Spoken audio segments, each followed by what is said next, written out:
1586.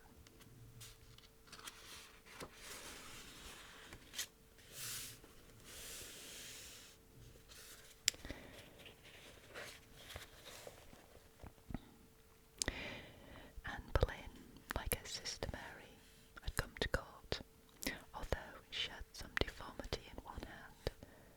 Her enemies said that she had 6 fingers. She was very attractive to men, and by 1527 the king was more deeply in love with her than he had ever been with her elder sister. Now, just to say, I think that the fact that, or the idea that Anne Boleyn had 6 fingers has been kind of discounted now. But either from virtue, coquetry, or ambition, refused to become his mistress and made it clear that she would only comply if Henry made her his wife and Queen of England. The prospect of marrying Anne and of her giving him a legitimate son finally convinced Henry that his conscientious scruples about the validity of his marriage to Catherine were justified, and by 1527 he had firmly persuaded himself that Catherine had never been his lawful wife, and that Mary was illegitimate. He set about trying to persuade the Pope to declare that the papal dispensation of 1503, which had permitted him to marry his brother's widow, was void. In ordinary circumstances, the Pope might have been persuaded to do this in order to oblige the powerful King of England, but Charles V, who was angry with Henry because Henry had made an alliance with France and had declared war on him, used all his influence to prevent the Pope from granting the divorce. Pope Clement VII was a weak man who always tried to postpone an embarrassing decision for as long as possible.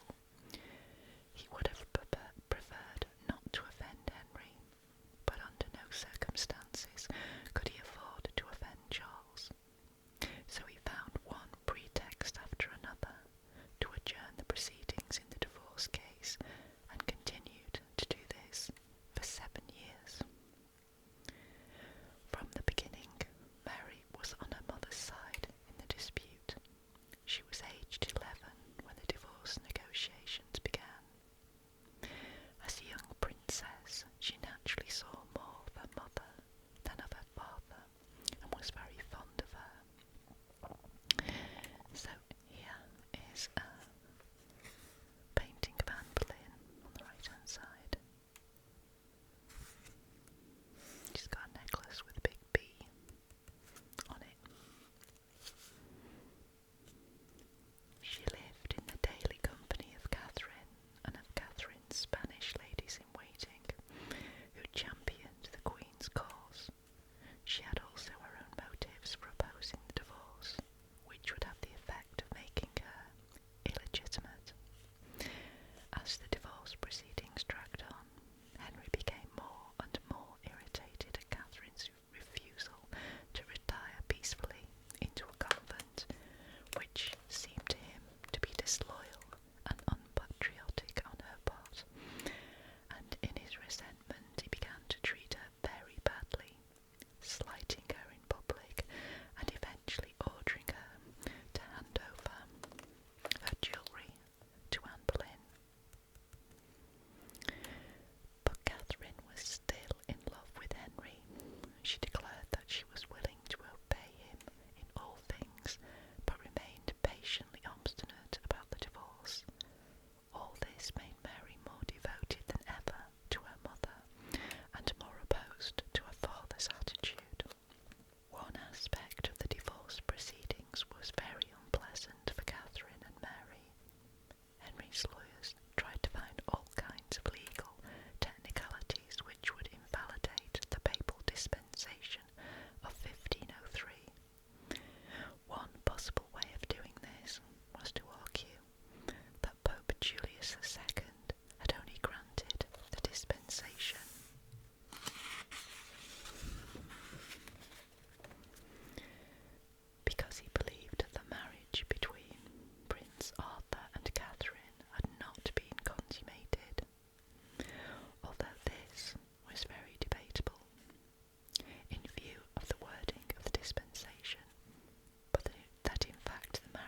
princes and princesses in Europe had been brought up as a Catholic and taught to believe that Lutherans were heretics who should be burned if they persisted in their error.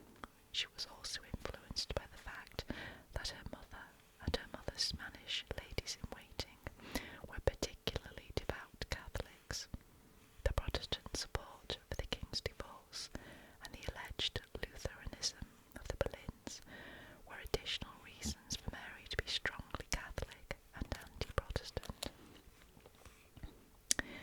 Although the Protestants had very little support among the people of England in 1530, there was one point on which their thinking was in line with public opinion. There was a good deal of resentment against the papal authority over the Church of England, not on doctrinal grounds, but because the people objected to the amount of money that had to be paid to officials in Rome, and to the delays involved in obtaining the necessary legal authority from Rome in ecclesiastical matters, and because of the increasing nationalist feeling in England. The English hated foreigners and anything which savoured of foreign domination over England. In the last years of Henry VIII's reign, and under Edward VI, there was a powerful body of opinion in the Church, at court and in the country, which was Catholic but anti-Papist. The most prominent leader of this party was Stephen Gardiner, Bishop of Winchester, who afterwards, in Mary's reign, became her Lord Chancellor, but in 1530 was energetically working for Henry's divorce. But Gardiner's Cambridge colleague, Thomas Cranmer, who had been enrolled in the king's service by Gardiner because of his support for the divorce, was a moderate Protestant who had secretly married a Lutheran wife in Germany. The marriage of priests was forbidden by the Catholic Church and severely punished, but it was permitted by Protestant doctrines. For 4 years, Henry continued to live with Catherine while he tried to persuade the Pope to annul the marriage. Mary lived with them at court, being constantly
Elizabeth's household was in the charge of Lady Shelton, who was Anne Boleyn's aunt, and Mary was placed under her authority.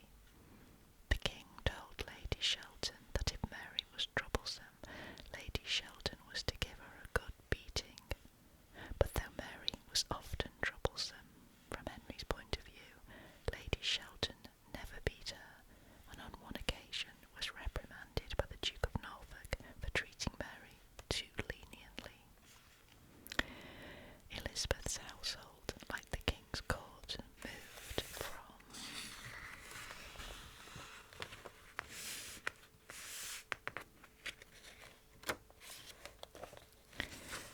place to place quite frequently, residing in turn at a number of houses in the neighbourhood in London.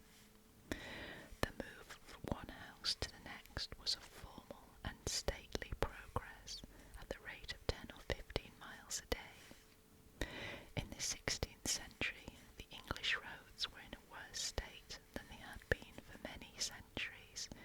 It was only in the 17th century that the first improvements in road surfaces were made. Apart from king's messengers travelling in post with relays of horses, travellers rarely went more than 30 miles a day, and persons of higher rank thought it necessary for their dignity to travel more slowly, and only cover about half this distance. Because of this, the Tudor kings could never go very far from London. Henry VIII visited the northern part of his kingdom on only one occasion, and Mary, like Elizabeth I, stayed all her life in the south of England. Mary never went further west than Ludlow or further north than Norwich. As a member of Elizabeth's household, Mary was expected to accompany the baby princess on her progress, which meant that Mary would have to ride behind her in an inferior position in the procession and be publicly seen by the onlookers all along the road to be occupying this position of inferiority. This made Mary very angry. When she was told that she must ride behind the litter in which Elizabeth and her nurse would be travelling, she refused to go. Lady Shelton told her that in this case she would be put in another litter, if necessary by force, and made to follow Elizabeth's litter. Mary still refused, whereupon Lady Shelton ordered some gentlemen to seize her and carry her by force to the litter and hold her there during this journey.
Ways of Travelling in the 16th Century from a German map by Hefnagel or Hefnagel.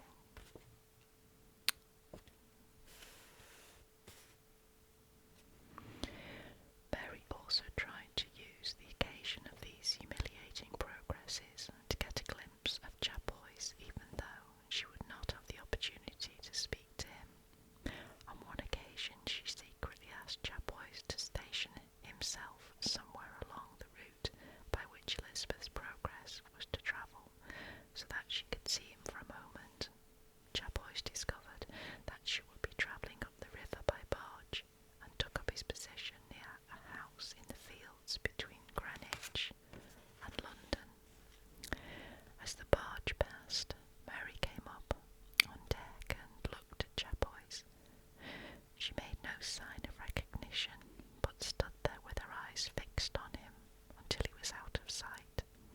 It was the first time for many months that this girl of 18, who was held as a virtual prisoner in her enemy's house, had been able to look at a friend. Once, when Mary was in Elizabeth's household at Eltham, the Queen, Anne Boleyn, was there too.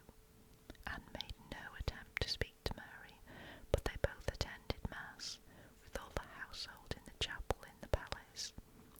Mary had no objection to this, because although Henry had repudiated the papal authority, he had made no change at all in the doctrine of the Eucharist, and the service of the Mass was the same as it was